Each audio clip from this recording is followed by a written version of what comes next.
All right, we'll call the City Council and Planning Zoning Commission Joint Workshop agenda for Monday, June 9th, 2025 at 4 o'clock p.m. We'll call that to order. Roll call certification of quorum for City Council. Madam Secretary will certify City Council does have a quorum present as all members are present and accounted for with the exception of Councilmember Koza, who I do know is here. I'm sure he'll step in here in just a few minutes. With that, Mr. Chairman, we'll turn it over to the Planning and Zoning Commission for your quorum. Thank you, Mayor. The Planning and Zoning Commission does have a quorum. We have 3 members absent thus far. Commissioner Tommy Eccles, Commissioner Jennifer Ordino, and who else am I missing? Oh, Trey. Yeah, Trey. Trey Haskins. He should be here shortly. Thank you. All right. With that, Madam Secretary, did we have any citizens' comments turned in? With none, we'll turn to the purpose of the workshop, discussion regarding Unified Development Code update. With that, Vance, we'll kick it to you and your team. Yes, sir. Thank you, Mayor Cole. Thank you for being here tonight, Council and P&Z Commissioners. Just shortly from me, I want to thank everyone for their participation. This morning we had our second stakeholder meeting at FUMC with a great group of folks and had actually some very engaging conversation and discussion there. We're also, as many of you know, working through some one-on-ones with council that are still coming up and getting scheduled.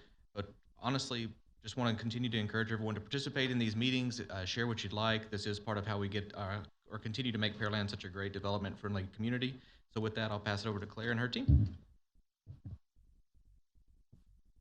All right, good afternoon. Thank you everyone for having us here. My name is Claire Hempel with Design Workshop, and I am the principal in charge on this code update. And I have some of my team members here this evening, Tarana Hafiz, Ali Pollock, and Ishita Ghosh. So they will help me answer questions as they come along. So we're gonna dive right into our presentation, picking up from where we left off in April. And we'll get the presentation up. And while you're doing that, discussed with the team earlier, we'll do like we did the last workshop. We'll do a portion of it. We'll stop and take inquiry from Planning and Zoning and Council, and then they'll do their recommendations of that particular section, and then we'll move to the next section. Well, I'll just talk in absence of slides. They're more just a visual guide anyway, but before we get started, let's go to slide number 4. I wanted to mention that some of the topics we've discussed or will be discussing today, like housing, ADUs, redevelopment, infill, and food trucks, could be influenced by recent Texas legislation. As you know, that session closed last Monday. We're still waiting to hear if they're going to go into special session. There are a lot of bills on the governor's desk under examination before they're signed. So we don't have all the answers right now, but we should definitively know some answers on some of these items by the end of the summer. So with that, just to let you know, we are aware that there are some potential changes that could influence some of our recommendations. All right, this evening, we met with you last in April. It seems like that was just yesterday. But we covered the topics that are indicated in the gray, which is a little hard to read, but those included land use, Broadway expansion, and more. Today we're focusing on those that are in blue on the right-hand side. So that is food trucks, hotel standards, enforcement and administration, landscaping, the platting process, housing, and signage. Next slide. So we're gonna dive right in, and as Mayor mentioned, we'll key up some questions for you to consider while we are talking about the topic. We'll give an explanation of why we are covering the topic, and then some initial issues that have arisen with this particular theme.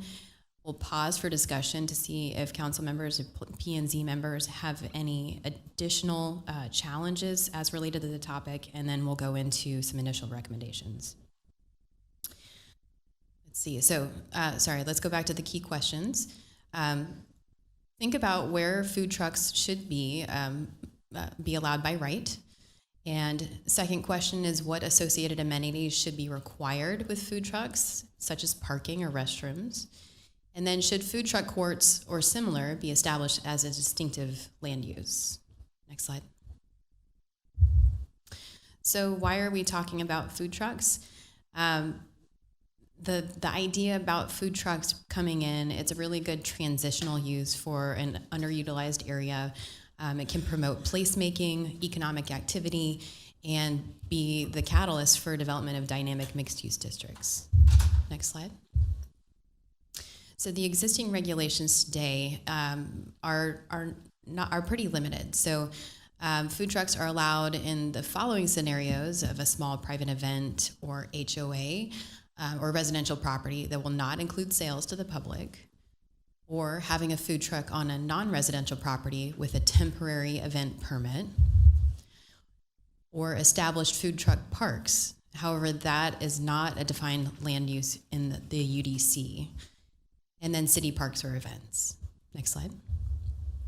So the goal around crafting some more language around food trucks is to increase the flexibility around how and when food trucks are allowed. And just give a little more definition about it. Next slide. The key issues that this team has identified so far include the lack of a clear definition or standards for food trucks and mobile food units. A clear process is needed to determine how and when food trucks are allowed. And the UDC currently allows mobile food units, or MFUs, to operate with a temporary activity permit, but only in the following zones of general business, commercial, and a corridor overlay. So I'll pause there and see if anybody has additional comments to add. We'll go to the commission first.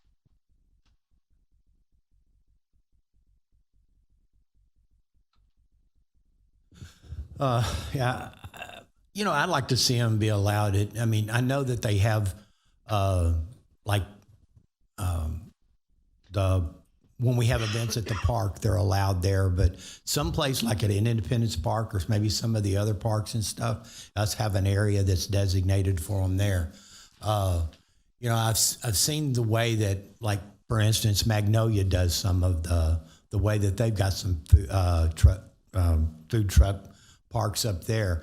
It's no longer a roach coach. It's actually quality food in a lot of cases. And, I think that, we've been missing out on a lot of it. We've lost one guy that, COVID claimed him and it was the nachos guy. And I mean, he did a fantastic business up until that happened. And I heard that he still got his food truck, but from what I understand, he's in the Heights area. So I think that we ought to welcome those type places and stuff like that, provided they meet the standards that we set. But I think there's probably a little bit more information we need to have exactly where they need to be going in the city, strategic places. I don't want them on every corner or anything like that. I want them specific in areas where we've got them set up for proper accommodations and such as that. Unfortunately, the one that we did approve out at the flea market, it really never developed into what we were promised. Not only that, there's no reclaim system or anything like that. We were promised pie in the sky, and we got mud. But I would like to see them. And as far as the exact locations and stuff, I think that needs a little bit more study with us. But I would like to see them, possibly like a place designated around Independence Park, stuff like that. So that's my thoughts on it. I'd just say, I think we need just find a way to open it up to allow food trucks in more areas. And it looks like the House bill with regard to a state permitting of trucks passed, so we'll see what the governor signs that, and that'll make it easier to some extent. But I think there are areas that it could just be set up, right? I mean, if Pearland Town Center is fine with having food trucks, then food trucks should be able to go to Pearland Town Center, right? They should need a permit on the go. If the owners of the Pearland Parkway business park area, business development are fine with having food trucks there, then food trucks should be able to go. It shouldn't be such a process to go through to get them just whatever we can do to make it easier, I think would be good. Any other questions from the commission? Open it up thank to you. Council? Oh, sorry, Henry. Okay. Any questions, comments from council? Ms. Chavarria? Thank you, Mayor. So I definitely support the increased flexibility of food trucks. I think that's a great idea. My question that I have is, are there currently limits on the number of food trucks that you can have per square footage or lot size? Good thought, like at an event? Yeah, yes. No, there are not regulations of that kind right now. Okay, thank you. I believe that's something we probably need to look into as well. Mayor, when you say increased flexibility, are you really just wanting to clarify? What do you mean by that? It's already, you said there's no clear definition or standards. So I'm curious about the increased flexibility. You mean where they can be? Is that mainly what it is? Okay, thank you. Mr. Bynum? Thank you, Mr. Mayor. I'm fairly unfamiliar with food trucks and what it takes to have a food truck in a certain location.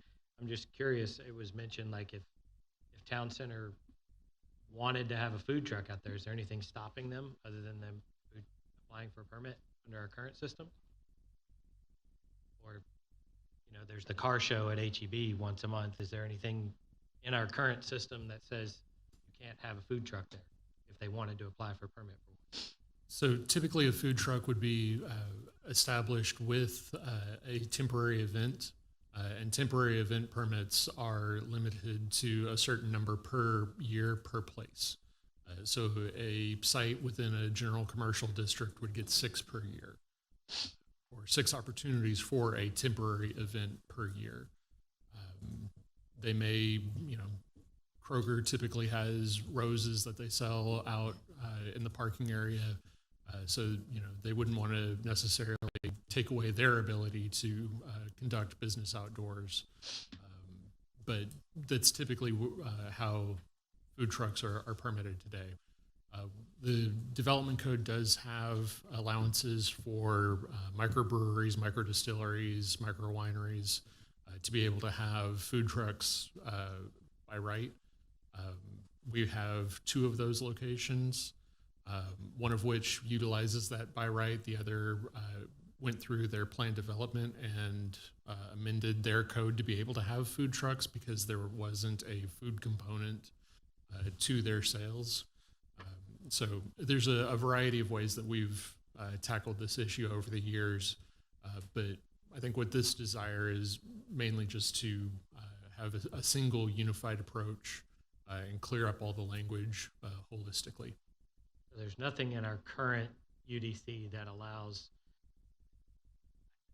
a food truck operator to say, go to HEB and say, I want to set up in your parking lot this weekend. Are you okay with it? They say yes, they can come get a permit to do it. That's not possible currently. They would have to have a temporary event. HEB would have to have, using that example, HEB would have to have the temporary event permit to then invite the mobile food vendor, food truck to their location. Patel? Thank you, sir. So, Vince, maybe you can explain this to me. In my neighborhood, if I was having an event and I wanted a food truck outside my house that's going to cater, would I need a permit? So for something like that, where it was, so say you were having a birthday party for a kid or something, you wouldn't get a permit for that. But that's allowed in a neighborhood. It is allowed. I mean, getting into that level of detail, like, I don't think our code does a good job of providing the clarity we would want. And then I guess one concern I have is I don't mind them having food trucks at Town Center or anywhere. The only thing I don't want it to be is where they're staying overnight then, right? And it becomes where every night you just see these trucks parked there and people are like, oh, it's going to be there tomorrow also, so is this better? So I think clarifying that it has to move on, right? So that's real important. But yeah, I think it should be easier. So, Mr. Koza? Thank you, Mayor. As far as the food trucks go, are they like a restaurant as far as having to have the food handlers permits, all that type stuff? So Yes, sir. So this would be specifically medallion trucks. They have to meet all of our health code and fire code and building code requirements for the unit as well as the handling of food. This would only be talking about those. Okay, thank you. Carbone? Thank you, Mayor.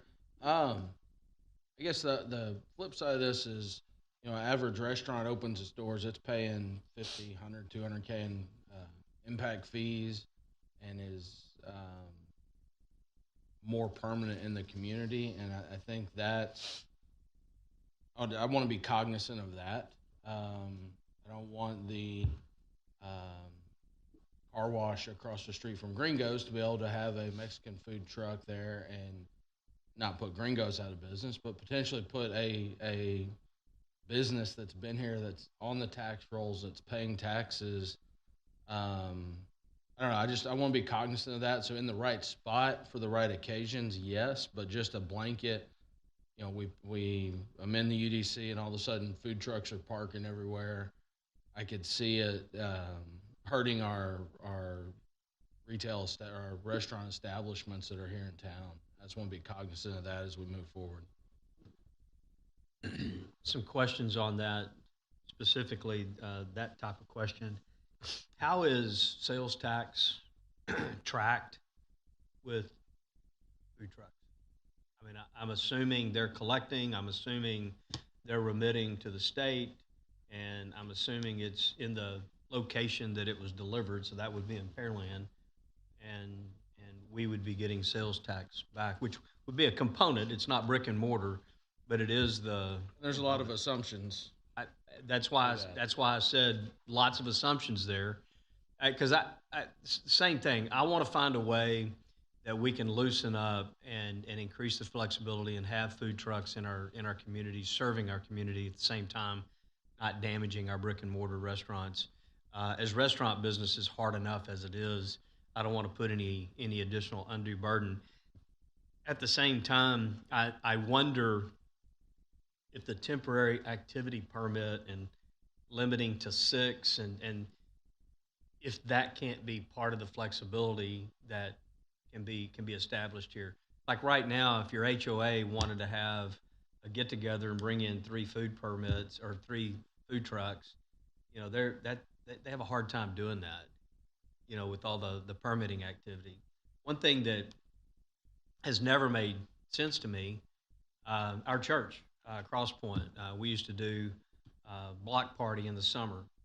I was completely on property, didn't go off property, was completely within the confines of the property.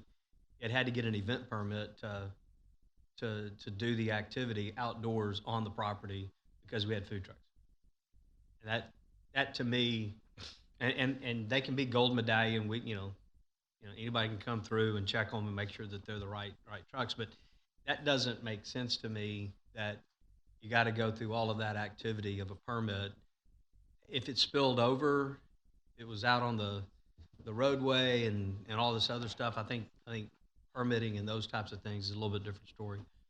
So I want to figure out how we can do that. At the same time, the way our rules are written right now, if we had a food truck park, Comida, that park got it because they came in, and somebody correct me, was that a CUP or a zone CUP? And so, again, they've got to go through that type of an activity. And there are places in town, this is going to be, I think, a strategy and a part of the old town site redevelopment as we bring in and have certain outdoor activities. Food trucks are going to be a part of it. And I guess if that's the case, if we have an outdoor activity or an outdoor activity space, is it limited to 6 activity permits a year, or can they, have one, because that's part of the business plan. I met with some of the consultants today, and for example, I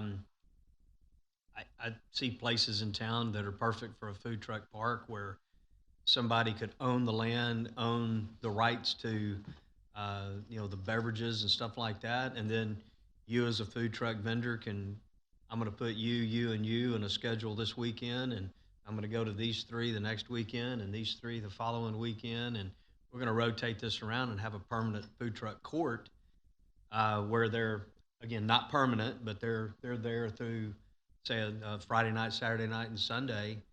And can our rules allow that without going through tons of temporary activity permits?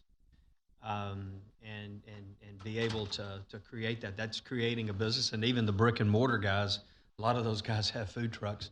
So it would be incumbent upon them to even be a part of the rotation, because it's going to build business and brand awareness for their deal. So those are some of my thoughts on how the whole food truck industry, I think, can be revolutionized here in our community. And like everybody else, I just don't want them showing up at the corner gas station and staying permanent.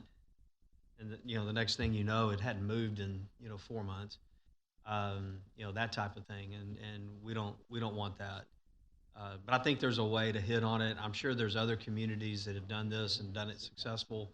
I know of food truck parks and 2 food truck courts that are around the greater Houston area that seem to be doing well.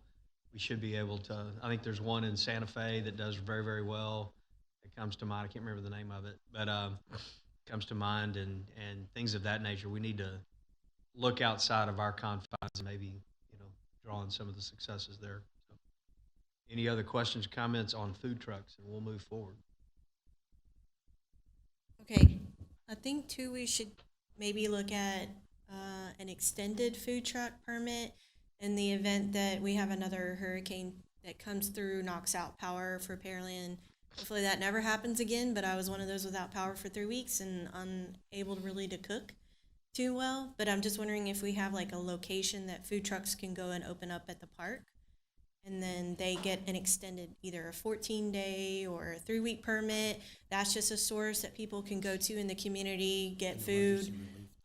It's a relief, and I don't think we have anything like that. And then we can let the food truck people know if this happens, if the city loses power for an extended amount of time, hey, come to this location. This is where you can set up to help serve our community. I do definitely think we need something like that. Yeah, it could even be part of our emergency response, and the question would be where, or in that instance, where's plural. With a long linear city, I could see having depending on where power's on or not, having locations where we have food trucks established. Could be a church parking lot, it could be a school parking lot, it could be something of that nature. But to your point, where we're not over permitting necessarily, but yeah, we want them to be safe, and we want them to be, so I think that's a good part, and maybe that's part of our emergency response in a situation like that.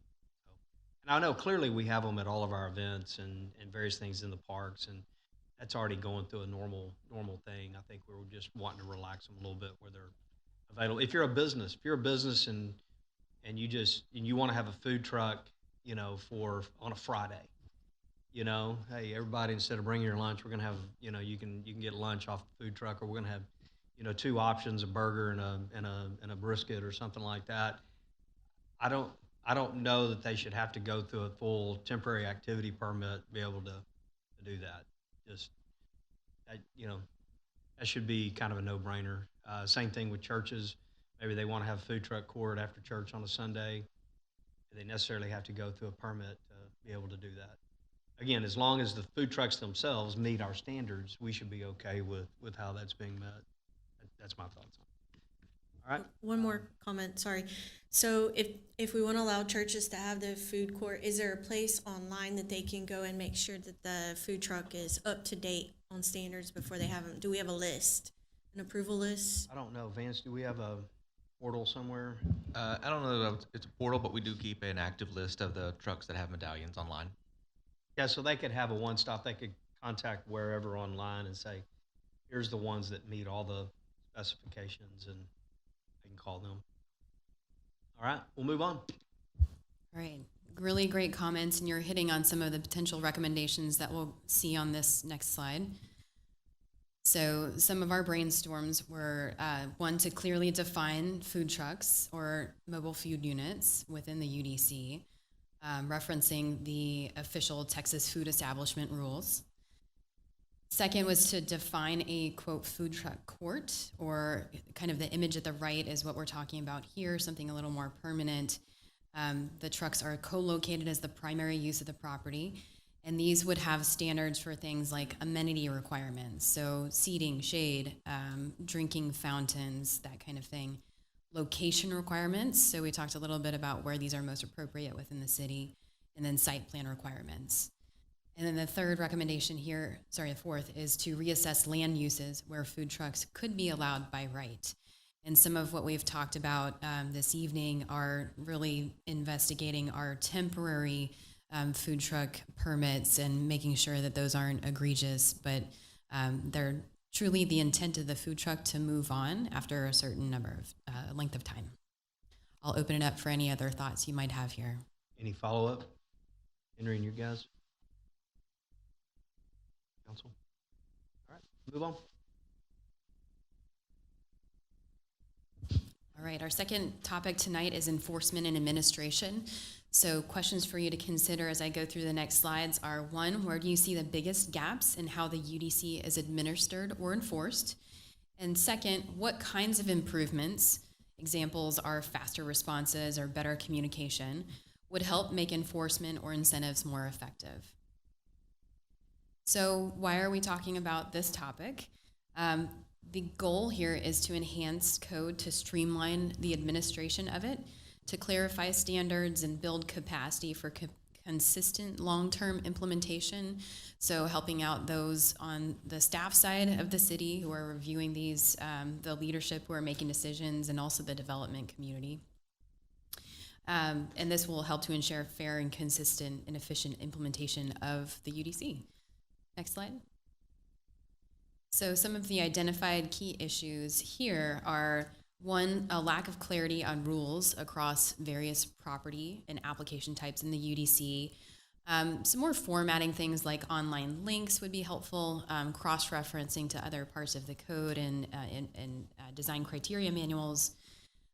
Variances, CUPs, permitting, and nonconformities can get complicated with the where they are formatted within the document. And then there's ambiguous approval tracks and processes. Second is limited resources for code enforcement, which is what we see in a lot of cities, is you might have things that are within the code to be enforced, but limited resources in which to do so. Next is prescriptive and outdated, sometimes highly technical rules. We want to, with the language that we use, the illustratives that we put within the code, help make this not such a mystery to the average user who isn't in this every day. And then today there is little incentive-driven criteria. So I'll pause there and see if you have any other thoughts to add to this list. All right, I think, Henry, we'll go to you guys. I would just say staff gets put in a particularly difficult situation because they're a regulatory agency and nobody likes to hear the word no, right? And typically when someone's told no is when it rises, coming back to y'all. You'll hear a whole lot more about how staff told them no than staff told them yes, right? But you have to be careful about balancing being overly restrictive or strict in the language because at some point you want staff to have flexibility to work with a developer or with a builder to find a way to solve a problem. And if you get overly restrictive with that, you take that power away from them. I think it's about setting that tone and that vision for your staff and what you're trying to do, whether, in a pro-development world, and giving them the ability to do that, and trusting them to do that. So just a word of caution as you get into the specifics to make sure you don't handcuff your staff and let them do your job. Question for the right side of this slide, is that the current or is that proposed? This is the current. Okay, it just says public hearing by P&Z twice in there, and so I wasn't sure I was clear with that. We hear a CUP once, then it goes to council. Right. This is also for just in general the process, not just CUPs. So this flow chart won't be the exact same thing for every element of the code, but in general.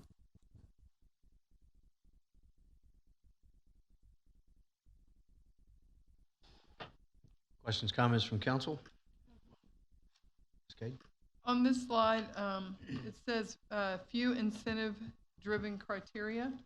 I'm not quite sure what that means. Can you have an example of that? I'm sorry. Sure, a little more explanation around that is today's development rules offer few incentives for developers to go beyond the minimum. So baseline standards, what they have to do by code.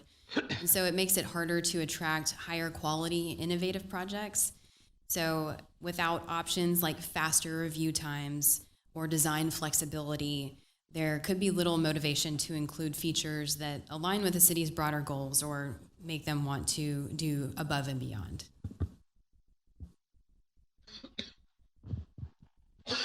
So are you saying, I guess in my head, I'm thinking, I thought we couldn't dictate finishes or something like that. But I guess the way you're presenting it, you're saying if we give them the incentive to fast track it, we can dictate that? So potentially. You can offer, and these are just examples, I am not saying this is the right fit for Pearland, but say you would like a developer to have masonry on 3 or 4 sides of a structure. The incentive there would be that they would have a lesser setback to the front or the sides or whatever that needed to be, or maybe it's a bigger floor area ratio. Smaller lot sizes is another common one. Yeah, so, I'll chime in on some of this. In the very wording, UDC, Unified Development Code typically denotes very strict, here's the code, it's black, it's white, either you meet it or you don't. That's code. And I've argued for years that it, in some ways, needs to be a UDG, in that we have guidelines as opposed to hardline code, which would then give flexibility, because no 2 pieces of property are identical. No 2 buildings are identical. And so now a designer, whether it's an architect or an engineer or both, are looking at something and they're going, okay, I can manipulate and make everything work, as opposed to I'm looking at a piece of property and I can't get quite 25% glass across the front because of A, B, and C, but I can get it to 23.5. And same thing, we've got to have 12% coverage of parking lot, landscape. I can't quite get there. I can get to 11.8, so I've got to redesign and go. And then my next statement is Joe down the street, driving down the street, number one, can't tell the difference between 23.5 and 25%, let alone 11% and 12% on the other. And I'm not saying that our rules are bad. It's just it's either you meet it or you don't. And so I think it goes back to what's the intent behind all of these, and it's to have a place that we can be proud of, that is pleasing, that is attractive, and those types of things. We don't necessarily just want a blank parking lot with no landscaping, but if we have it, that's better than the other. And so I've often said we need to have some guidelines to give developers and others ways to just take their own levers, throughout their development and be able to meet, and bring that flexibility, which should be a faster, quicker approval time, because they're not having to go back and forth on rigid rules. It should cut down legitimately on the number of variances and special exceptions, because unless something is just completely far out of the box, or it's an older building that day one is out of the box today and it's got to go through something. And so that's the kind of thing that I see as far as incentive-driven criteria. We had this conversation some months back. Where do you want to make detention, wet bottom detention, as an amenity part of the open space criteria, and it meets the definition of some open space, so you can get credit for it. What that does is it gets you a better looking product. It gets you water all year round. You get the fountains, you get trails around it and those types of things, as opposed to just the square the square, pond in the back corner.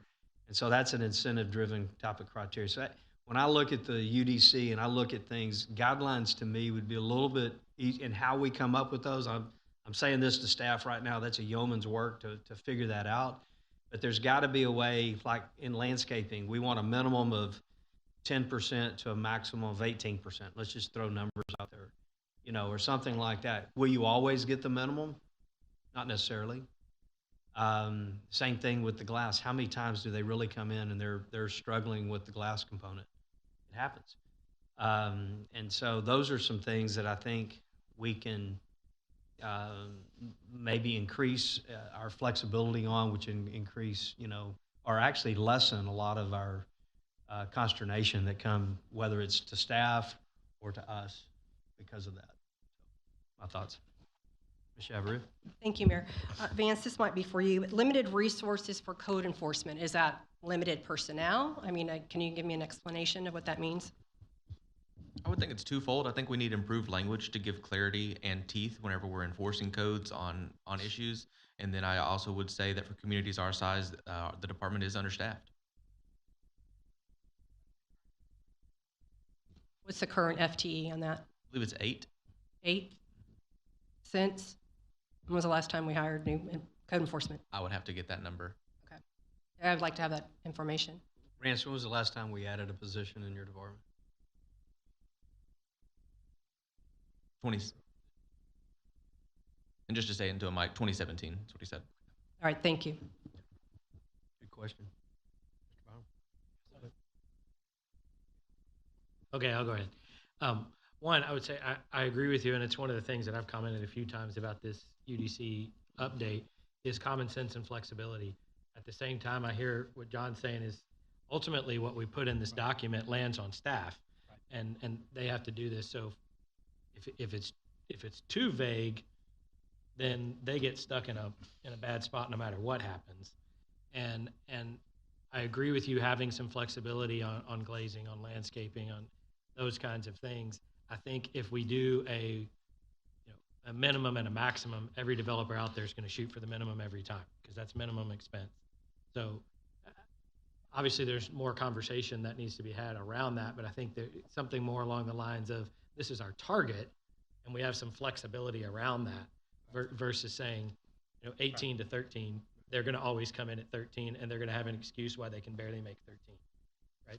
So we want it at 18, ideally, something along those lines. It says this is where we're trying to get, and if you can give us a reasonable reason, staff has flexibility to shift it a little bit and give them time, give them the opportunity to be the subject matter experts in the situation. A different issue that I'd like to bring up, and I feel like it's come up a lot with our recent zone change requests or CUP requests or all these kind of things. We always talk about we're not changing the zone based on the project, we're changing the dirt. And we have to always be cognizant that we're changing the dirt. Yet, in my extremely extensive amount of time here, we've had projects come to us that if they didn't have a project in mind, we just kind of kicked it out because we don't even know what you want to do. You're just asking for a zone change, you don't have a plan. And we're like, yeah, you need more details. So we kind of circle ourselves on that, I feel like, in a lot of ways. I'd like to brainstorm on, certainly would be happy to be part of the process, but something along the lines of like a PD light type situation where we have a project, and a perfect example I would say would be that office warehouse use that came up a while back. And I don't think any of us were opposed to the office warehouse use. It was that the zoning that we were going to approve was going to let him do whatever he wanted. We were just doing it because he wanted to do an office warehouse and the adjoining neighbor wanted to do an office warehouse.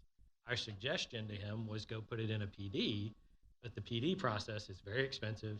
It takes a long time. And if we could find a way to get a quick approval on that where we can say, yes, we're okay with you building that there. And now staff has direction where they can run through the remainder of the PD process. I'm not stating that we should circumvent any of our rules and regulations, but if we could make that a quicker process, especially as we're dealing with infill in our community, we're going to have more and more unique lots, unique situations. How do we fit this here? I think we're going to have more conversations, more centered around the actual project on the lot. and less centered around the dirt. I feel like that's what's coming. So while we're in this process, if we could find a way to establish something like that that's quick and easy, we can say yes, let them go to staff and work out the major details, and then come back and finalize it. I would like to see something along those lines.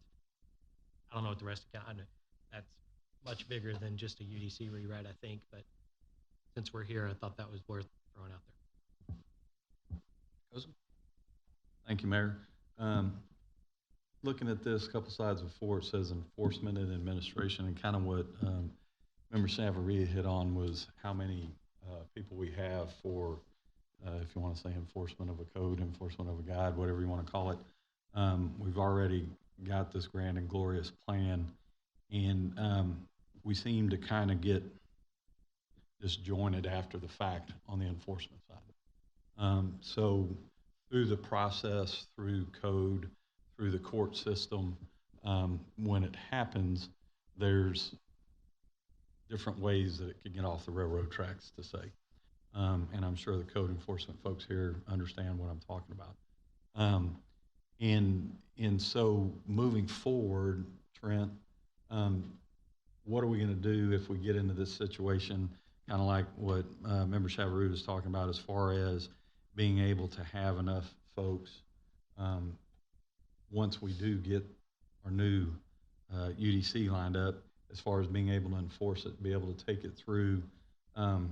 In the couple that I've been involved with, there's some big gaps that they can fall off the cliff and it never comes back. And if it doesn't take somebody punching on it, it kind of falls away. So to me, it's all good to have this UDC, but if we're not going to enforce it, why do we have it? And so from that regards, I currently have an email in my inbox saying for 5 years, the lady's called on a abandoned vehicle. 5 years for an abandoned vehicle? Is it right? Is it wrong? I don't know. It sounds like since it's come to my desk, we're getting a little more teeth into it. Whether it's right or wrong, I don't know, but we can spend all the time and money, and if we're not going to do something with the document we have, then why do we need it? Right. I have a question. Maybe this is for Vance. Is some ideas, because from time to time, it's very rare, but it does happen. We'll talk about the abandoned coffee shop site as an example. Things go through a hard time or a difficult time, and then, but usually they work itself out, or somebody puts it up for sale, they get rid of it, or they move forward. It just seems like we've got somebody who's manipulating a system when he's, I think, clearly abandoned the site. Talking about, enforcement, mechanisms here. And I know at some level we're limited under building code, we're limited, in state law, but is there something we could do here that gives us locally a little more teeth in being able to advance a project, or call it for what it is and cut it off and we go a different route? Yes, sir. I think, first of all, great question, and something we've been brainstorming with staff would be, so in the building code, we're kind of limited when it comes to, that property owner has 180 days from their last activity. And, sorry, caught me off guard, the ringtone there. And so until that 100 days is up, that permit is good. But one of the items we've been brainstorming is giving either the fire marshal or the building official the authority to say, hey, in our interpretation, this site's been abandoned. And in the situation you bring up, I feel like we would all agree it's an abandoned site. And so, but writing that into the UDC or amending the ICC, our local amendments, and then one thing further that would be great to get consensus from P&Z and City Council on is also including language that would state, hey, it's an abandoned site, you're not moving forward, you need to remove the improvements that have been made and return it to dirt. Because right now, in a situation where a project may be abandoned, as long as it's secure, the improvements that are there, the slab on site, the detention, whatever it is, will just stay there.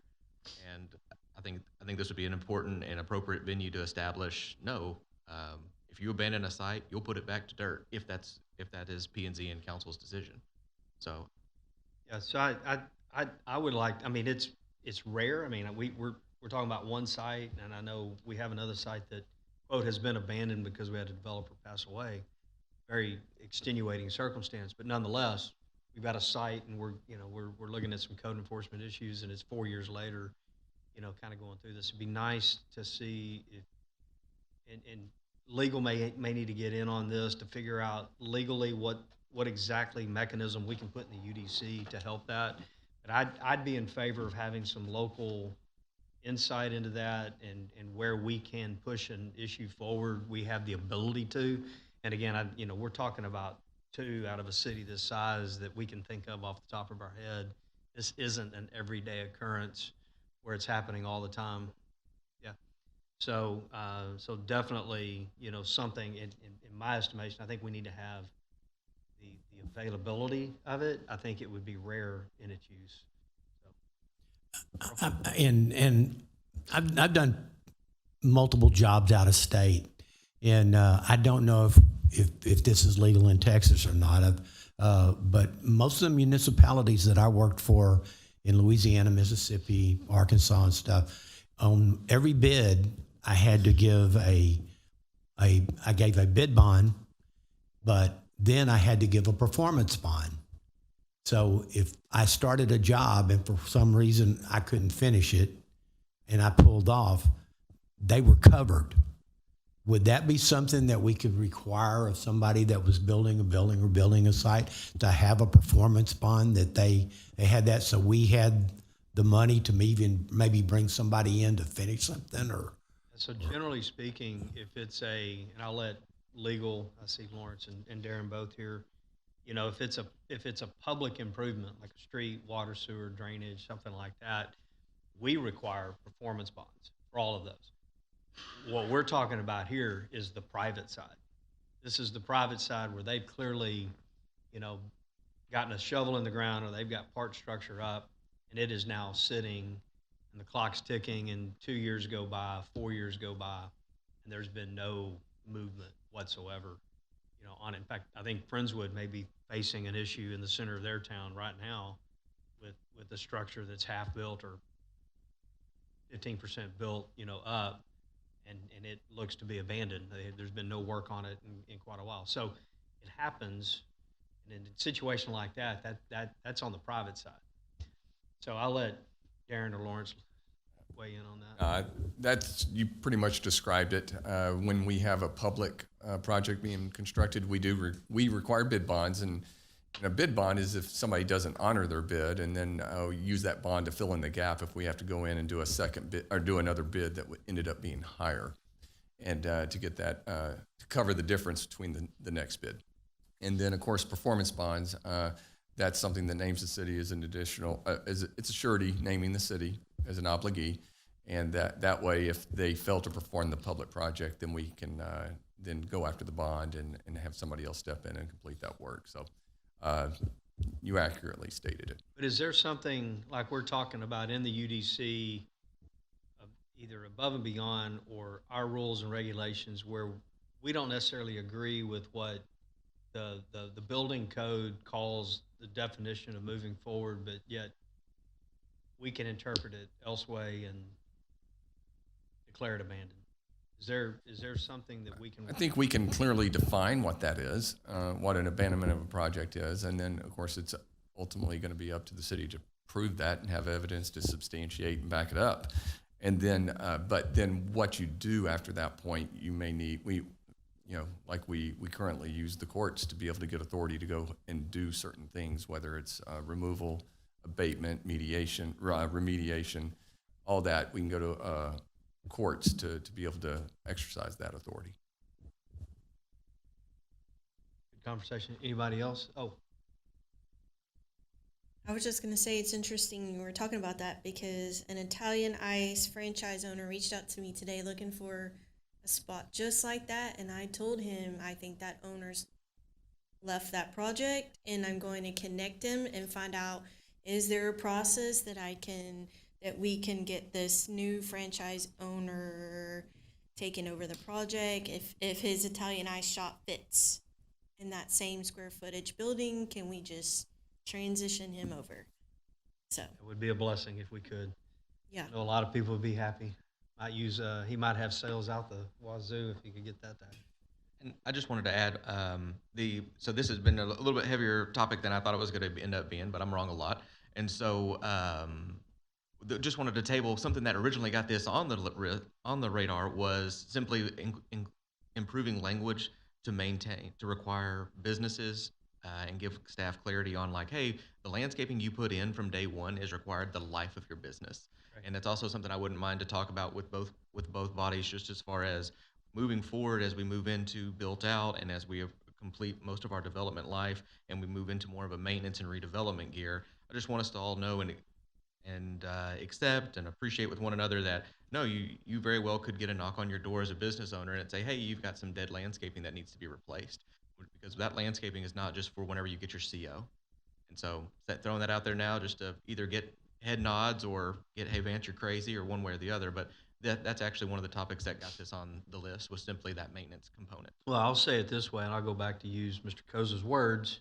If we don't, if it's good enough for the code, it's good enough for the code today. It's good enough for the code 10 years from now, or 15 years from now. If it's just to get a CO, it shouldn't even be in the code. I grew up in Pearland that didn't have it, so I could live either way. Yeah. I'm just saying, if we're going to live with it, then you got to live with it. And I can think of numerous places when you drive down the street that their original landscaping, got either burned up or froze up, and they haven't replaced, and yet you have other people who are doing the right thing and replacing. So it should be an enforcement deal, and they should meet the code. Either meet it or you don't, or we change the code. Yeah, it's that simple in my book. Anyone else want to weigh in on that, Mr. Carbone? And we need to give staff clear direction, because I'm not ready to turn loose the landscape police and us get the phone calls of, hey, they came out and they measured my shrub and it was supposed to be 12 inches, but it's only 8.5, and it's going to cost me something to go. Like, I don't know if that's where we want to go. Okay, but that's. I hear that. I think if you have something like that and it's stunted, that's not what I'm talking about. But I can go to strip centers today who had landscaping, and there's no landscaping. I mean, there's grass, there's no shrubs, covering the parking. There's trees, but there's no anything in between it. And we know that that's a product of, either it got burned up or froze up, one or the other. Yeah, I guess, along that same line, I know we'll talk about landscaping here in a second. Yeah, I've had business owners reach out saying, hey, the city required me to put this in. It's died 4 times. Can I replace it with what looks good in the median next door? And there's not that flexibility, because that's not on our approved species list or whatever. And so if there's flexibility, yes, and in those extreme cases, but like John said, when we push back, or when staff takes it and we put it in code, there's going to be the crazy examples of that the diameter of that tree wasn't replaced, and then we're going to be talking about budget amendments, because we only have X many staff, but we need double the staff if we're going to enforce that. So with budget season coming up, before we make all these rules and say, yes, go enforce it, I think we need to figure out what that actually looks like, and is there any reasonable chance we can enforce it? And do we want to enforce those rules or some bigger, more macro issues? In the spirit of giving staff direction, I would agree with you, Tony. I don't think we want to become a heavy-handed government. I'm certainly not in favor of a very heavy-handed local government. Yes, if we have landscaping requirements, if somebody wants to come and open a business and they've got to put one in, it's not fair in the marketplace to say you can have it, but you don't. There has to be standards. But I would agree. It goes back to common sense and flexibility. Yeah. Understanding the situation, I know these guys don't want to be out there chasing down trees either and getting yelled at because I'm trying to run a business and you're getting mad at me because my oleanders keep dying. So there's got to be some common sense and flexibility in there, but I don't want to create a very heavy-handed big government situation in our community. Yeah, and I don't want my comments taken out of context at all as being heavy-handed or big government.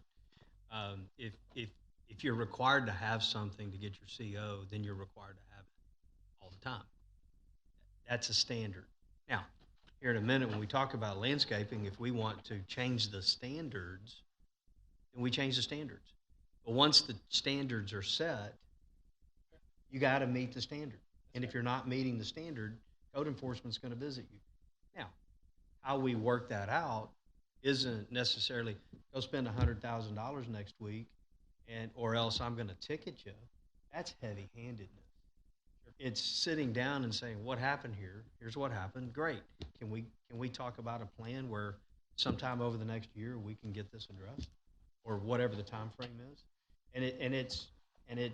That's the back and forth where, because next door he's meeting the standard. Right. Down the street they're meeting the standard. So to Tony's point, I guess this would be a question, does our UDC allow for that conversation right now? Well, and again, that we're rewriting the UDC, so if it Right. doesn't, we can have that Then let's conversation. get there. And I will tell you, these guys sitting here will tell you they're after compliance all day, every day before writing a ticket. Right. And sometimes we'll give you X amount of time before that they want to see progress.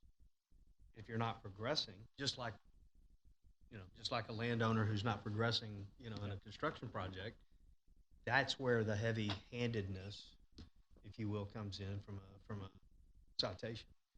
But I think, whatever we decide are the standards, then that's the standard. Now, Tony, this goes back to discretion, and that is, if something just hasn't grown and it's 8 inches and it's not quite there, that's a discretionary point where, okay, it's trying. I'm not going to make you pull it out or redo it. And then it goes back to the standard. If it's good enough for us in a median, we should be having that conversation on the species list on being able to do something that actually lives. And so that just goes back to the standards in my book. Another thing that comes to mind, you talk about burned up or frozen.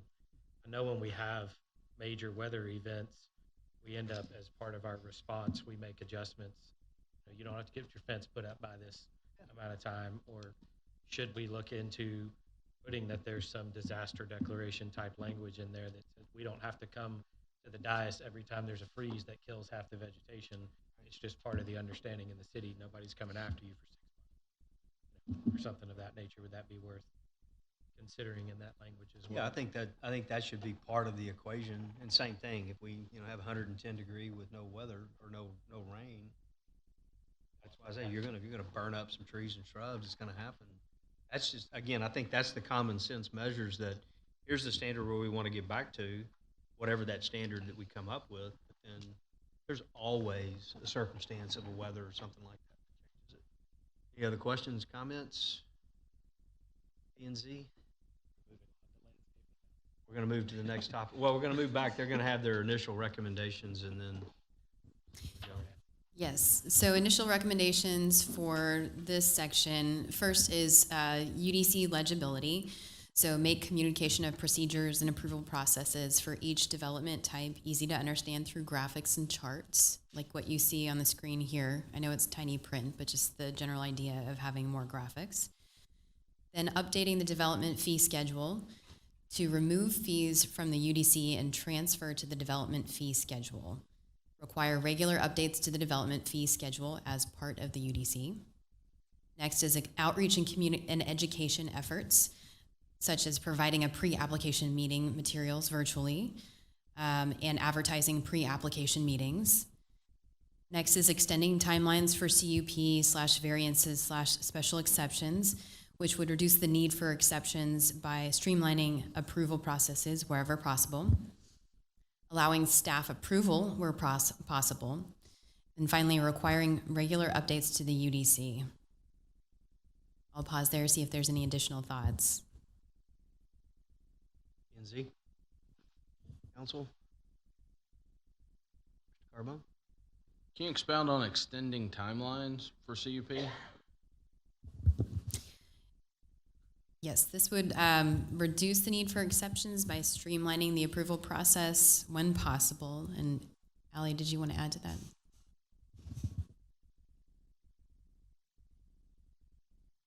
Hi, Allie Pollock from Design Workshop. I think the idea behind extending the approval window would be to minimize situations where an application is sent, essentially an exception is required, or people are sent back to a applicant is sent back to a prior step in the process because that timeline for approval passed, and then they end up needing to apply. Sorry about that, an extension. So reducing the need for that sort of circuitous process, making it as simple as possible. Okay, that makes sense. I read that as extending how long it's going to take them to get the initial approval. Oh, yeah. You're basically, they don't have to start back over. They just have to go back to the next step and continue from that point forward. I like the box that you have here. I think we need to have discussion around what's mandatory and what's not. And especially pre-application conference, I'd like to know, once we move in that direction or moving in that direction, what does that really look like? Is it mandatory to have pre-development? Is that equal to a pre-development?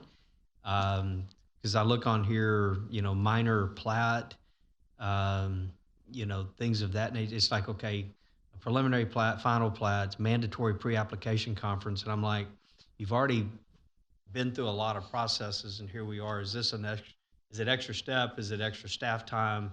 Is this going to require extra staff? Those types of things. When I see the mandatory part of it, that leads me, just leads me to believe that a little bit. I get it. Most of I would say more people who go through pre-development, even though it's not mandatory, probably have a better outcome than they do if they don't go through it, simply because they get the expectation up front as opposed to assuming things all the way through. So as this would go through and what comes up in pre-application conferences or pre-development conference, what's mandatory and what's not would be a big thing for me. Any other questions, comments? All right, we move on. All right, some of our conversation was a good segue into this section, which is landscape standards. Some questions to think about. What challenges do you see for developers in complying with landscape standards? We've discussed some of these already. And then 2, what concerns do you have with the current application of landscape standards in the city? What would you like to see improved? Next slide. All right, so why are we covering this? It's really the first thing that someone coming into Pearland sees, so this helps establish the visual quality. Landscape also doubles as your stormwater management and can improve things like urban heat island, and helps to, as a tool, not the perfect tool, but to provide buffer between different land uses. Next slide. So the goal with updating the landscape section here is to promote high quality, sustainable landscaping that helps to enhance the community character for Pearland, supports stormwater management, improves environmental resilience, and ensures compatibility between land uses. Next slide. Some of the key issues that we've identified through conversations include long-term landscape viability, such as landscape maintenance standards are vague and don't necessarily align with the industry's best practices, which can result in examples such as conflict with overhead utilities and power lines. There's also a lack of incentives for higher landscape standards. So developers today are not incentivized to provide higher quality landscapes and could be disincentivized to include high quality landscapes because of the potential cost of maintenance. That could be measures for flood resilience. There is not currently a tree or plant classification system to help distinguish which species are appropriate for Pearland and in what conditions. And then a question about soil volume. That's really, really important for tree health and not something that is often thought about. It comes at the very last decision oftentimes. But for trees where they're constantly dying, the culprit can often be poor soil and the amount of soil that that tree has to grow on. We also have a lack of landscaping guidelines for site changes or upgrades, and a lack of guidelines for maintaining landscapes after development. I'll pause there and see if we have any additional conversation. All right, Henry, we'll throw it to you guys first. Okay, well, you touched on some of it with the utility lines, but also another thing that you might take into consideration, anytime we go out there and plant over a gas line, and we put trees in there and stuff, they're using so much HDPE now, this high-density polyethylene. And the problem that you get with it is some of these oak trees and stuff that we allow to plant on top, we're only 30 inches deep right there. They go down, they dig, and the roots encapsulate the pipe. Then we get a hurricane in here. It blows it over, and when it blows it over, it tears this pipe out of the ground. And there we've got a blowing gas line that, puts everybody at danger. So I think that, and what I've noticed in a lot of places and stuff, where, like when they re-landscaped up and down Highway 35, when they redid all of it, they put trees and stuff in there, but they put them in a height to where they actually block the view of the drivers when you come up to certain intersections. And I think that's, why? I mean, I know that they got to grow and such as that, but I think that we need to have a setback off of that so many feet in order to make sure that our traffic flow is better and stuff. But those are just a couple of things I'm thinking of, but mainly I think we really need to look at, we don't want to build something and we don't want to sit there and tell somebody they got to put something in there that in 15 years when the trees get to expectancy, they're knocking out our power. Or, Burl's a perfect example.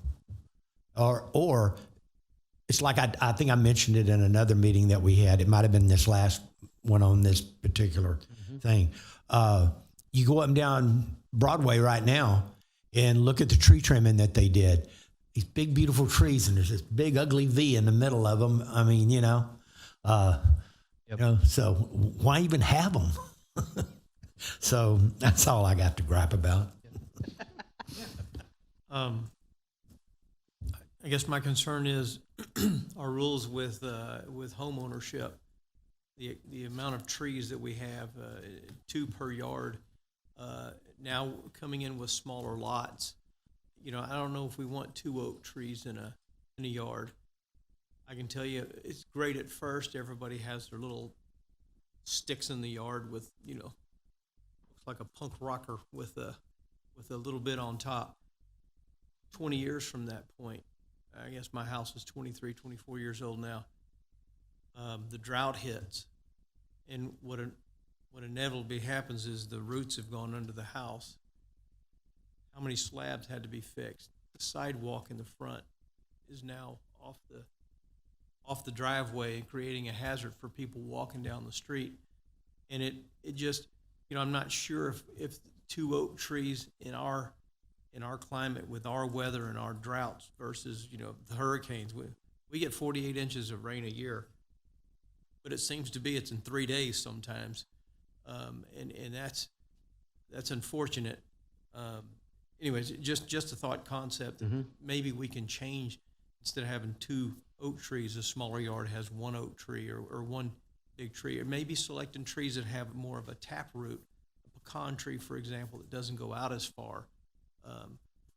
And I'm not a treeologist, I promise you, but I think maybe we can get the urban forester to comment on that. We can have something different.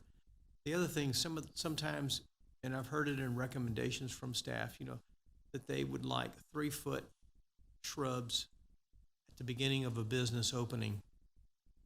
What I learned is that 3-foot shrubs are very difficult to find or to go out there. Everybody's got the 2-footers, but the 3-footers is a heck of an added expense. But but also just locating those is difficult. And some of you all have experience with that, I know.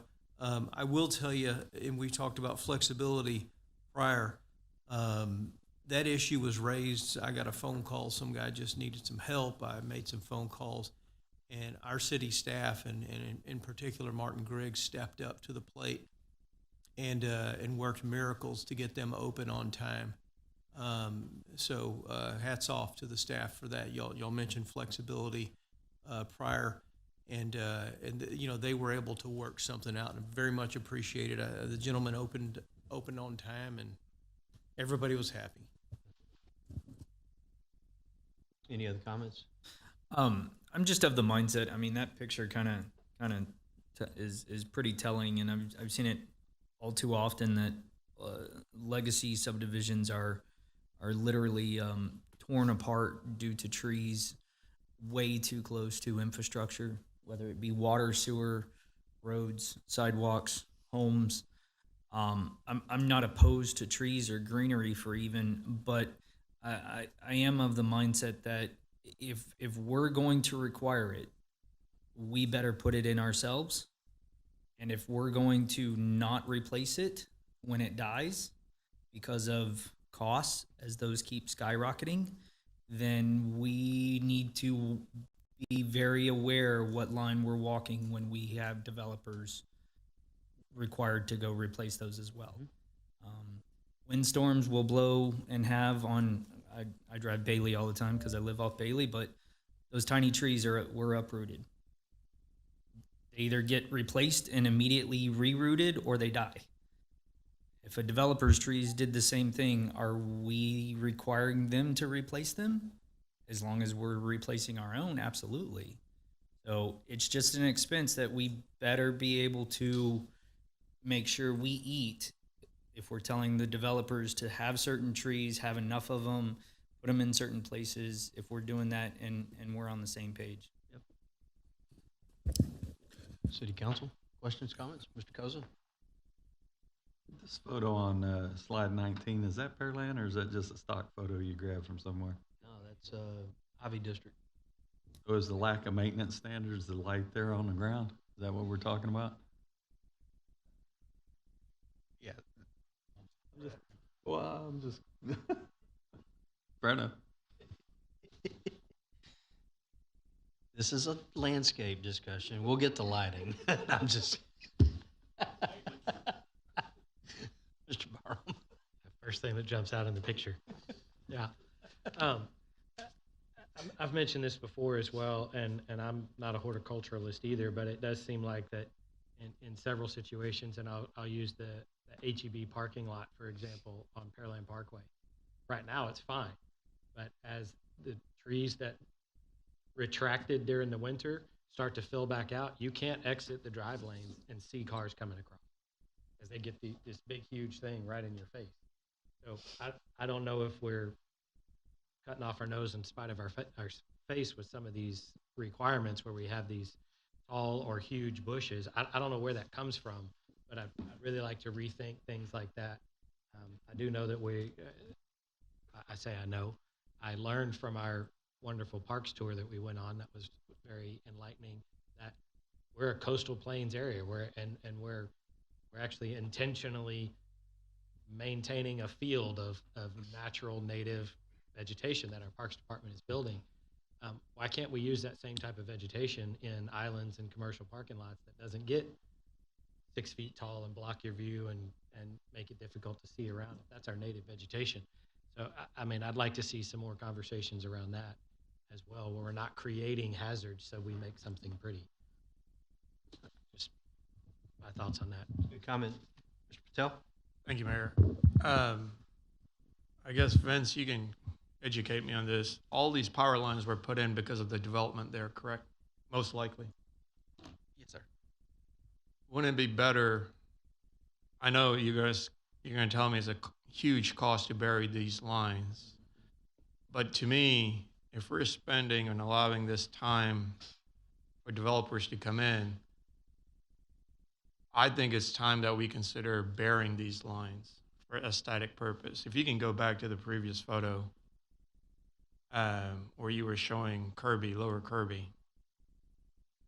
If these guys can bury all their power, I'm 99% sure this apartment complex probably could. And we would be able to build or put these trees up with not having as many issues. Second thing is, if they want to run these power lines over because of cost, let them figure it out and put an easement that they can't be within 10 feet on either side of the power lines. It's their responsibility. Because that would force them to put those trees right by their building, and I'm pretty sure when that tree grows up, they don't want it. And they may maintain it by trimming it. And I agree with everybody's comments about it just looks real weird. I think the comment should be, if these power lines would be buried, you would have a lot less problems when high winds and whatever the issue would be. Because I know in my neighborhood, all the new subdivisions, and Mayor, you can probably address this better than anybody, they're all buried. I mean, during burial, we lost power for maybe a few hours. So I think that conversation may be about how do we force these developers, maybe there is an incentive that you give them to say, bury the power lines. And that way we can put the trees up. Because I think the trees are needed, but I think we need to rethink, these power lines more than anything else. Yeah, I think it's a great question it's not just a philosophical question. It gets into dollars and cents.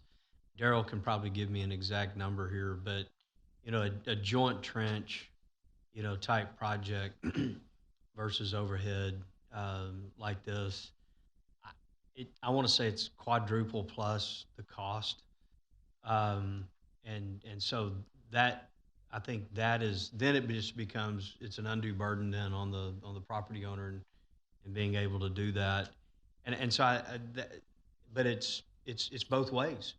There's benefits here and there's benefits there. Jennifer can tell you they were without power for 2 weeks after Beryl, and they have a buried line.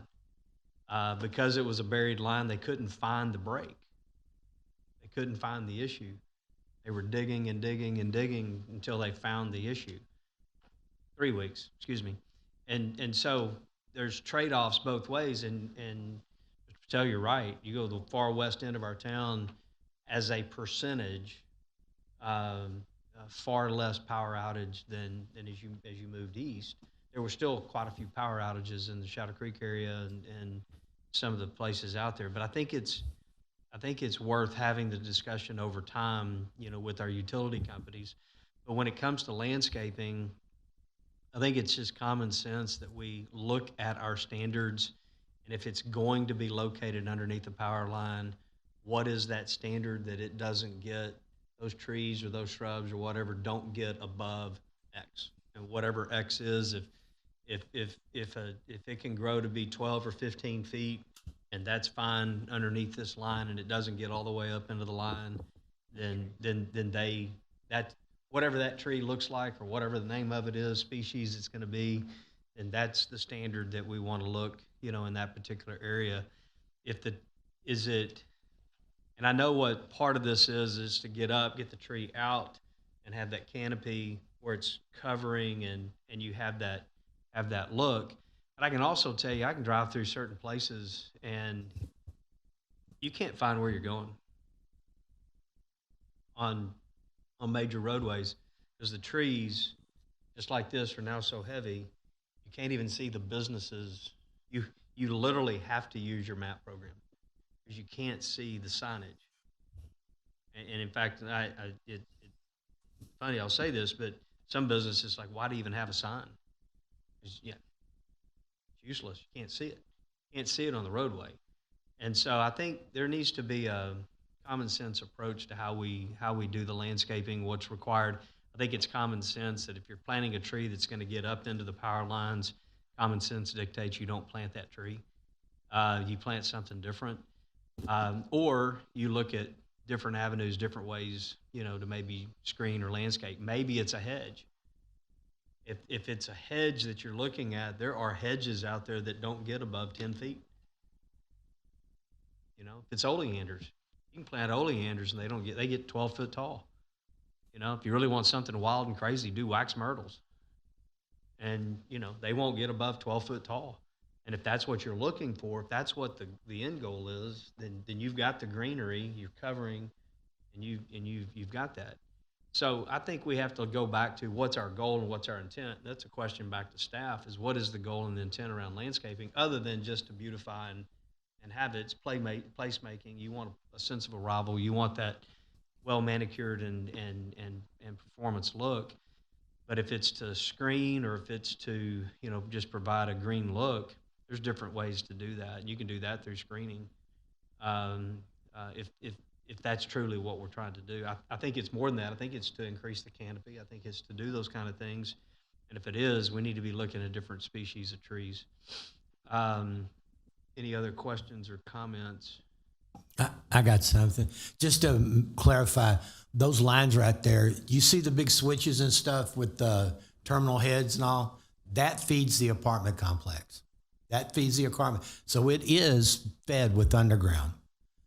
The overhead line, that may be going from, I don't know where this is at, but this could be feeding the subdivisions and stuff 5 miles down the road. So, you're talking about, like, I know it's been brought up a lot of times about Broadway, going there and dig it all up, putting in a duct system and stuff like that. That all sounds good, but you're talking about, when we're talking about going from single phase underground to single phase overhead, you're talking about 4 times the cost. When you start going 3 phase, you're talking about probably 10 times the cost. And I know it sounds really good, and you think that it's going to help with your power outages. Well, then you've got to worry about water. Water comes up in those underground transformers, it takes them out. And then when you sit there and you talk about Shadow Creek, well, Shadow Creek has not got the age on it that the east side does. That's the reason why they've got a newer system over there. And what they've got mainly over there is they've got overhead to feed the underground. You're never going to get away from underground being fed by overhead. And so, going back to troubleshooting now, they've got a lot of different technology now that enables them to do that. Unfortunately, they don't have one on every truck. So you're forced with the same thing, like Jennifer and them just went through, 3 weeks without power because they can't find out where the break's at. Something that we did years ago, and I say we, North Houston Power Line and Center Point, or actually HLMP at the time, we put in all conduit systems within the subdivisions. Pearland, I think, has all their subdivisions. They don't have any direct buried cable in their electrical system in Pearland, I think, because Pearland pushed back when they wanted to do away with the conduit several years ago. Now, there's rumors floating around right now that they're wanting to go back to direct bury because they have this cable that is supposed to last for 25 years. Well, I got news for you. That cable that we were taking out in 7 years was supposed to last 25 years. I don't care what they say. The stress on the land down here, that black gumbo pulls and it makes fissures in that cable. Then we get the wetness. Once we get the wetness, it builds down in there and it permeates, impregnates that cable. And once it gets down there, it oxidizes and it blows the cable out. So, I agree. I would love to have a beautiful drive down the road and not see any power lines. But down here, you're just not going to get it there. It's going to be hard. It'd be so hard and so expensive. God, they go up about our taxes now. Can you imagine? Let's go ahead and move on. Does anybody else have anything on the landscaping side? If not, let's move to the recommendations and see if we can't get through these next several line items. Certainly. So some of the initial recommendations written here include establishing a tree classification system, which would have an updated approved plant material list, and then establish a tree classification system that has approved trees for different conditions. So those under power lines, those may be in full sun, storm resilient species, and appropriate for urban landscapes. Also updating the spacing minimums. So replace spacing minimums with soil volume requirements, or offer soil volume minimums as an alternative to the spacing. And reduce spacing minimums for overhead and underground utilities where appropriate from a safety perspective. Provide a range of spacing depending on the type of ground cover and tree species, which can also be integrated with the classified tree table. Next is adopt a separate or consolidated landscape best management practices document. So hopefully alleviate some of those management issues over time. And then expand the approved plant material list to include ground covers and shrubs, with an emphasis on native and well-adapted species that are commonly sourced in the area. So that's really important. Over the past not even 5 years, we've had a series of freezes and droughts and storms. And so all over the country, our plant material is shifting, our plant palettes, along with what nurseries can provide. So that's an easy fix. Aligning the landscape maintenance standards with best practices. So this would be adopting best practices for tree protection, pruning in hurricane-prone areas, adding timetables and requirements for replacing dead vegetation, and use landscape as a developer incentive to allow for greater density or reduce setbacks in exchange for enhanced landscape areas. And then finally, improving buffer standards between transitional uses, for example, commercial to residential neighborhoods. This is an important tool for buffering incompatible land uses, but the UDC may not consistently require appropriate buffers that may lower noise levels, for example. I'll pause there and see if there's additional commentary. Anybody have anything? I have a question. Does the city get complaints from neighbors when a neighbor's tree encroaches onto your yard, into your building? Is there a legal process that the homeowner is happening? We get the complaint all the time, and ultimately it's between the two landowners, and we tell them they have to work it out. Okay. Because it's a civil issue, not us, which is unfortunate, but it is what it is. So Claire, let's move on. Go ahead and instead of stopping and asking, let's go ahead and give the initial recommendations. May speed up things because the initial recommendations may be in line with what some of the comments will be. That way we can get through that. We'd like to get through housing tonight. Certainly. Okay, moving on to hotel standards. Questions for you to think about as I go through this is, number one, what concerns do you have about the current hotel development trends in Pearland? 2, what are the minimum standards that should be required for hotel development? 3, what hotel conditional use permit or CUP conditions could be added to the UDC as a standard requirement? And finally, what opportunities do you see related to hotel development in Pearland? So why are we covering this one today? The goal here is to establish site development standards for hospitality uses that align with the surrounding context and reflect design best practices. Next slide. So the identified key issues are: 1, little to no city-enforced hotel quality standards. Today, the city currently has few local rules to ensure the quality or upkeep of hotels, especially if they lose their brand affiliation. This can lead to poorly maintained properties that hurt the city's image, nearby property values, and efforts to attract visitors and businesses. 2nd, the lack of differentiation between hotel types. The current classification does not reflect the variety and market expectations. So those could be boutique hotels, luxury hotels, extended stay, and so on. Inconsistent definitions. Previously, hotels were defined under 3 different categories. However, due to inconsistency among the definitions, they were consolidated into a single definition in 2017. Next, there's inconsistent zoning application. Hotels are allowed in specific zones either by right or as CUPs, where they may be considered as by right only in select zones with appropriate standards in place. And finally, missing supplemental use regulations for additional standards. Without requirements for room count or on-site amenities like conference space or gyms, the city has limited influence over what gets built. So we'll move on to initial recommendations.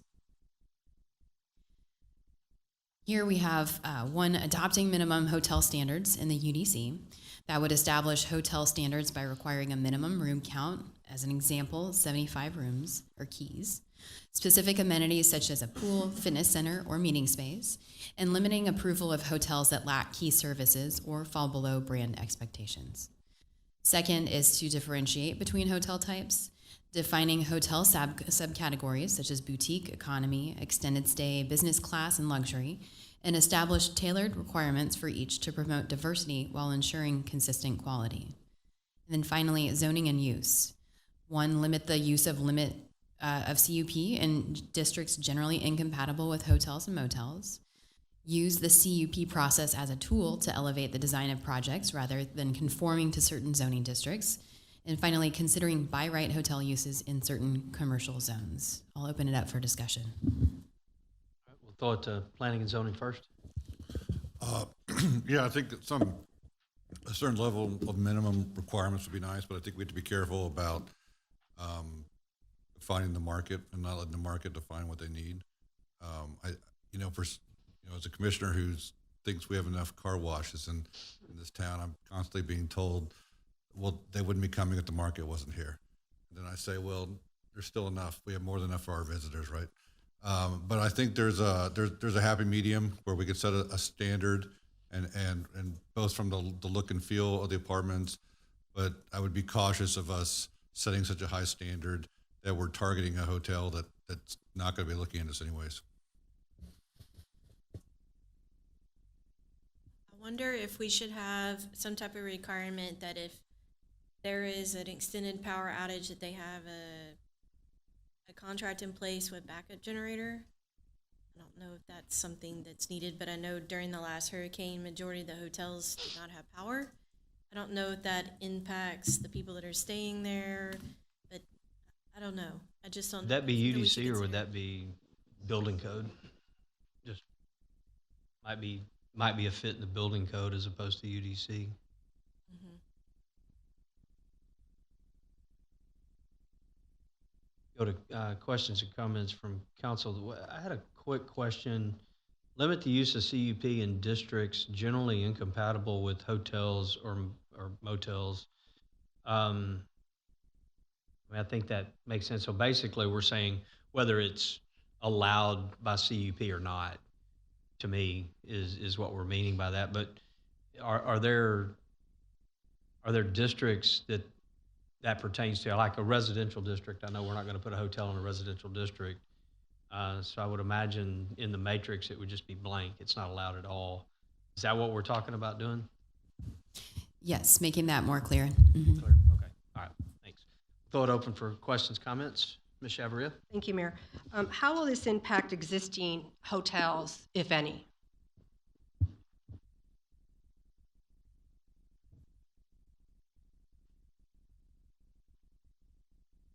Trying to get her mic. This would just apply to hotels that were seeking a permit, so new hotels.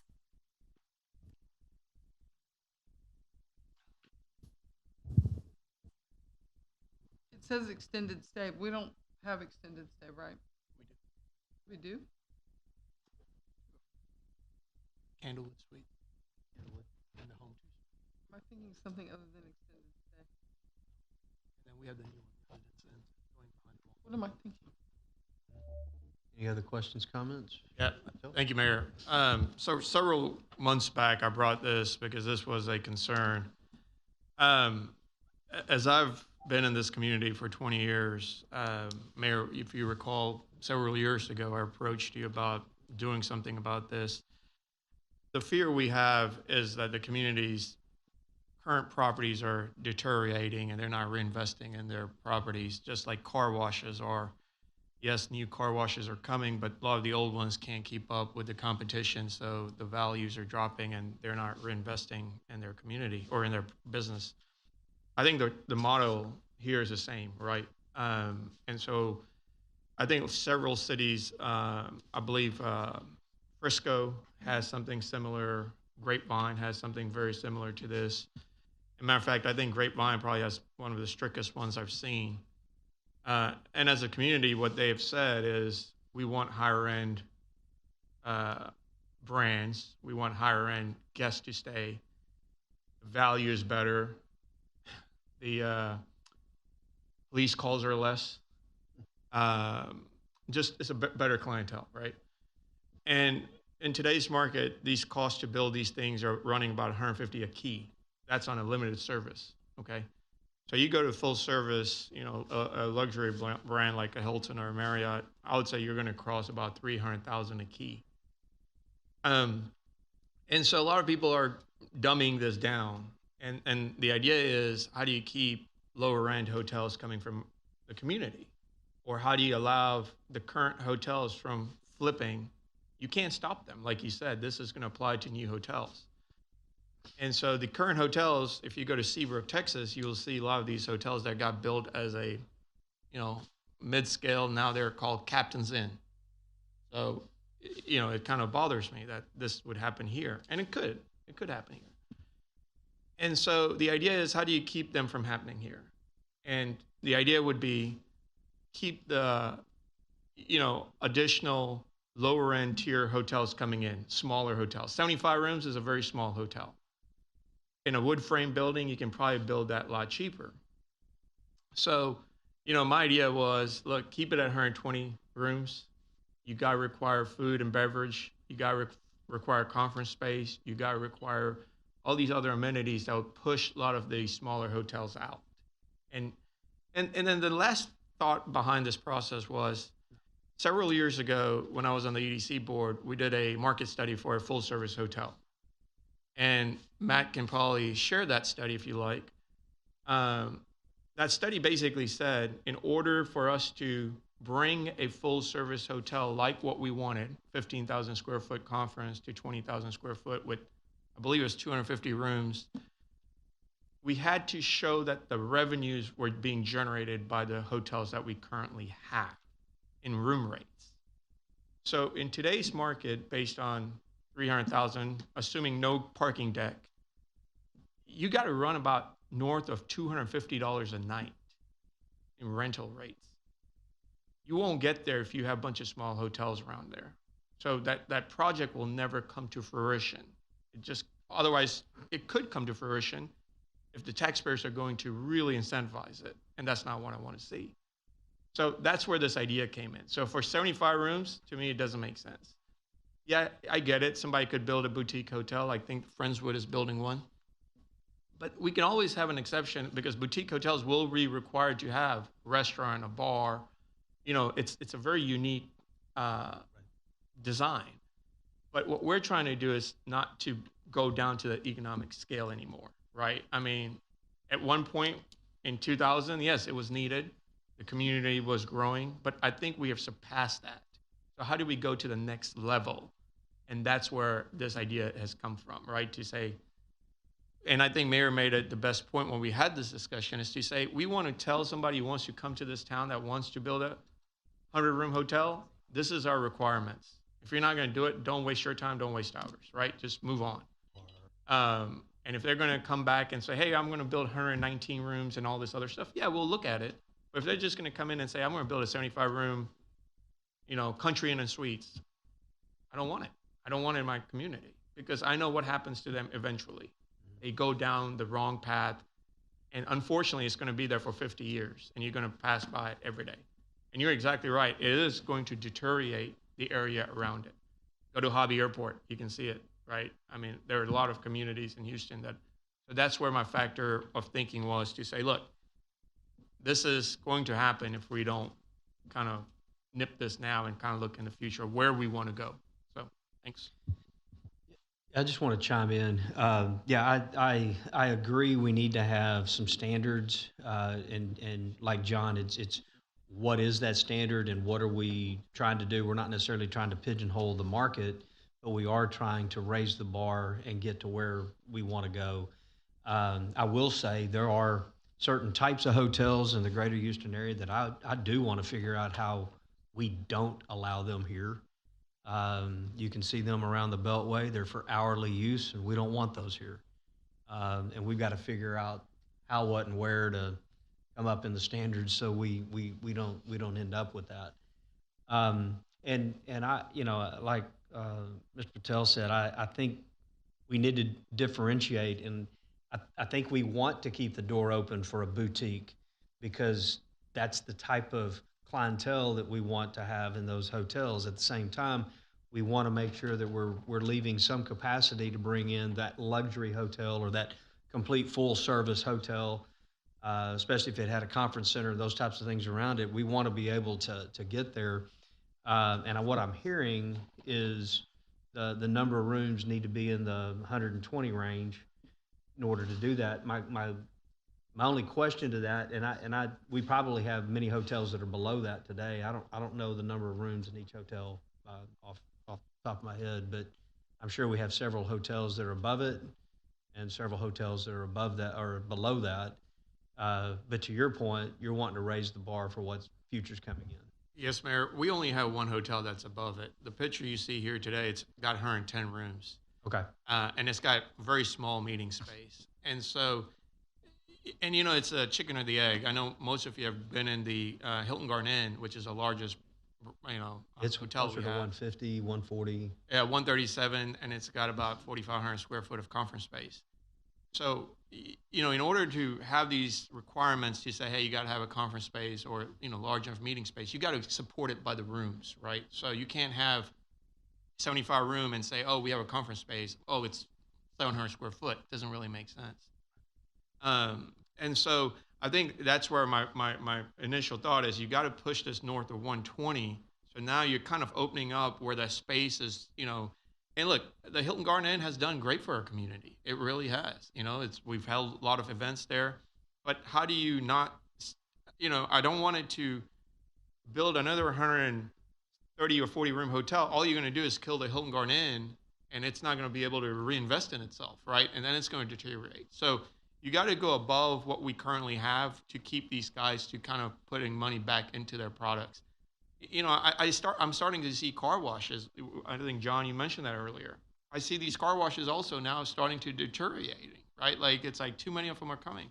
Smoke shops. I mean, we regulate that all the time, right? So, again, I think if we want to go to the next level, if we want to say, hey, we want to have a conference center or wherever on the west side or east side, wherever we want to put it, we got to show that the market can bear it. And that's the whole point behind this. Yeah, so I wouldn't be in favor of doing away with the CUP process because I think that brings what, Rishi, that's what you're asking for is they have to prove their case up. In that, I've heard it said a number of times that we're 75% built out, all this other kind of stuff. How much property do we have significant property left to even build 120, 150, 180, 200 room hotels? You can do it. I don't know. I don't know. I mean, I'll tell you can do it in 3 acres or less. Really? Yeah. Okay. Again, assuming detention is not required because it's offset somewhere, but you can do it in 3 acres. Going up. Easily. You're going up. Yeah. Interesting. Okay. Any other questions? Going back to the planning. One small comment. Hotels, and it's the same with multifamily, anything going vertical above 30, 35 feet. Years and years and years ago, we implemented a site limitation, for lack of a better word, and that was in the retail node section back when we had the retail node section. And it stated basically that you take the 6-foot fence from the adjacent property owner, and you go every 3 feet you go out, you go 1 foot up. 3 feet out, you go 1 foot up. And no building could take that or be within that site, exceed that sight line to allow the privacy for the neighbors. And I'd like to see that, make sure we have that. We have limited land use left. The last thing we want is for some hotel to come in and or multifamily and or anything else, office building, to encroach on people's privacy next door. So yeah, and I think Vance, I don't know, in one of these workshops, are we going to have an adjacency category? Because I know that gets addressed in the UDC. What happens when you're adjacent? And Henry, I agree with you. Whether it's a hotel or an apartment or whatever, if it's adjacent to something peering, that's a big question that comes up. Who's going to be looking down in my backyard? And so that's a real question that comes up. So I think maybe there's some adjacency standards that we can look at. I know we talk about it from a landscape standpoint and a screening standpoint, but is there a section in the UDC or in our conversations to talk about, this? And in other words, we can defer that a little bit more greater conversation later.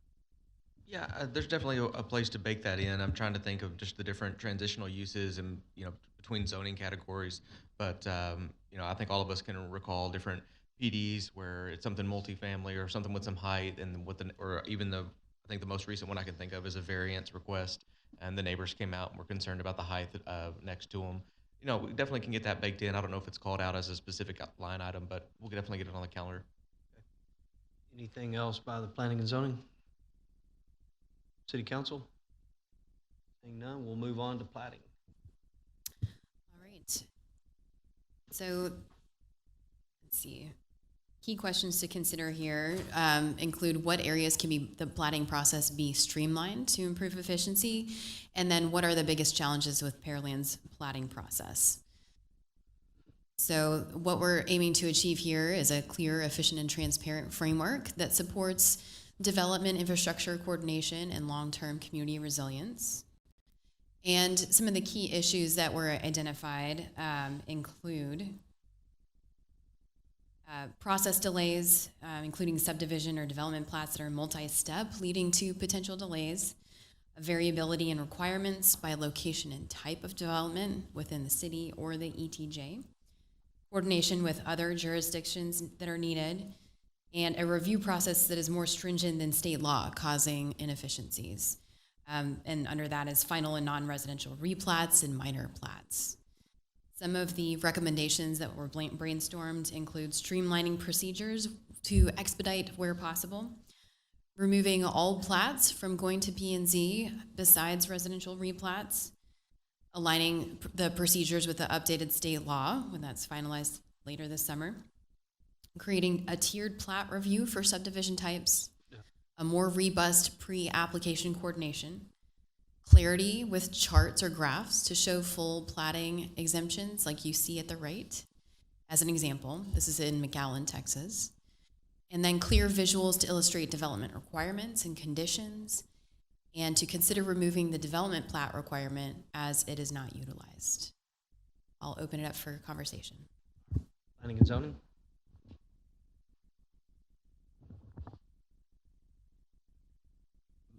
I would just say that years and years ago, 2005, 2006, 2007, when I started on the Planning and Zoning Commission, our plats, first off, there were numerous more than there are today.